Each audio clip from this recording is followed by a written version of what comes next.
Hi, my name's Ayse and I am the Literacy Leader at Templeton Primary School. I oversee the English curriculum across the school. Today I'm going to be speaking to you about what literacy is, particularly in the prep area. So literacy skills are the key to your child's success. Literacy is how we communicate in society, and there are three important elements to this which we'll discuss today. They are speaking and listening, reading, and writing. I just want to make it really clear that great speaking and listening skills lead to great reading and great writing skills.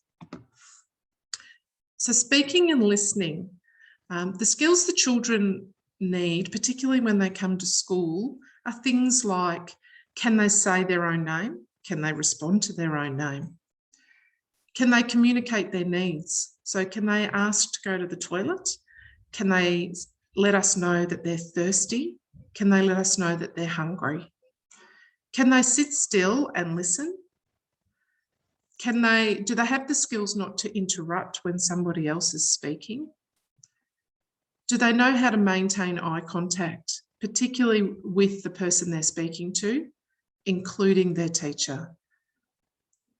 We love children that come to school that know how to take turns and how to share. We know that this is still something they're learning in prep, and we encourage them in lots of different ways to keep practicing the skills that they're learning in taking turns and in sharing.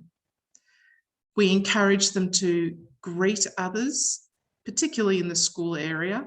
So when a teacher walks past or another student and they say hello, we encourage the children to say hello back. So it's actually a nice thing to be able to do.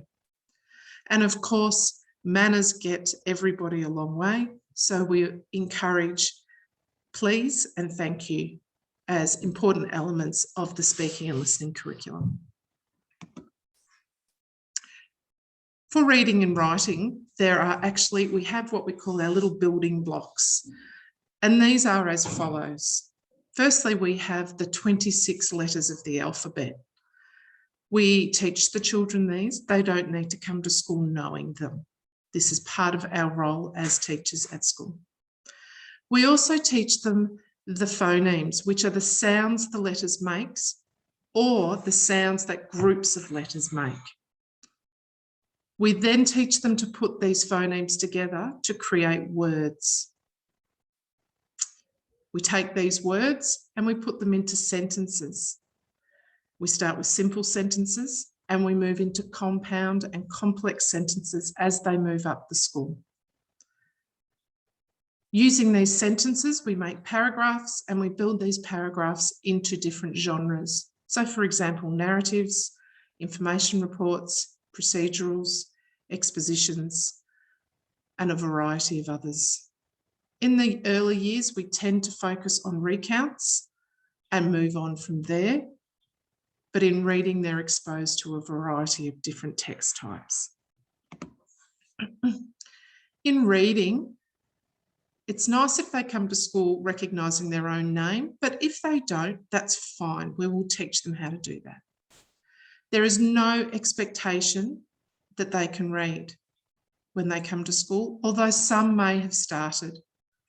And you may not realise they've started because the early signs of reading can be a little bit different from what you expect. So early signs of reading include being able to turn the pages. They enjoy having stories read to them. They may copy a rhyme or follow along with their favourite book. They may ask questions about what signs say in the community. So for example, McDonald's, Coles, Knox. They may just ask questions about what's on the back of a bus. And they may recognise some letters and some phonemes, particularly if they're in their own name. There's a few things with writing that we need to do to promote good writers. They need to be able to have fine motor skills. This helps them to hold the pencil correctly and to be able to form their letters correctly when writing. So very early in prep, we spend a lot of time doing Play-Doh, Lego, puzzles and things like that because it works on their fine motor skills. Once we feel confident that they have these fine motor skills in place, it makes it easier for the writing process to begin. And it begins with just marks on paper, and you will be experiencing that at home and at kinder. They would have been doing that. They may start to copy some letters and then words. And of course, please keep in mind, we'll be teaching them how to do this correctly at school. But as I mentioned, they need that fine motor skill and hand control before they can be taught the correct letter formations. So lots of play with puzzles and Lego and Play-Doh at home is a great way to promote that. We encourage children to trace over shapes, letters and words at school. And then we encourage them also to leave spaces between the words. Pencil grip is written there, and as I've said a number of times now, that comes down to that fine motor skill to be able to hold the pencil correctly. How can you help literacy at home?